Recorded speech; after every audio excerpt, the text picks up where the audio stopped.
بسم اللہ الرحمن الرحیم۔ تکبیر تشریق کو لے کر کئی احباب نے سوال کیا ہے کہ کب سے کب تک پڑھی جائے گی۔ دیکھیے آج 8 ذی الحجہ ہے، چاند کی 8 تاریخ ہے اور جمعرات کا دن ہے۔ کل 9 ذی الحجہ ہوگی اور جمعے کا دن ہے۔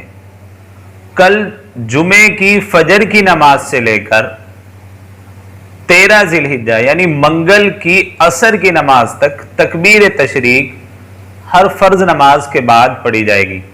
کل سے تکبیر تشریق فجر کی نماز سے شروع ہوگی اور منگل کے دن عصر تک پڑھی جائے گی تکبیر تشریق۔ تکبیر تشریق کیا ہے؟ ہر فرض نماز کے بعد مرد حضرات کو بلند آواز سے 1 مرتبہ پڑھنا ہے، اللہ اکبر اللہ اکبر لا الہ الا اللہ واللہ اکبر اللہ اکبر وللہ الحمد۔ خواتین جو ہیں وہ آہستہ آواز سے ہر فرض نماز کے بعد پڑھیں گی۔ تو اچھے سے سمجھ لیجئے کل جمعے کو فجر کی نماز سے لے کر منگل کے دن عصر کی نماز تک تکبیر تشریق پڑھی جائے گی۔ منگل کے دن 13 ذی الحجہ کی تاریخ پڑھ رہی ہے۔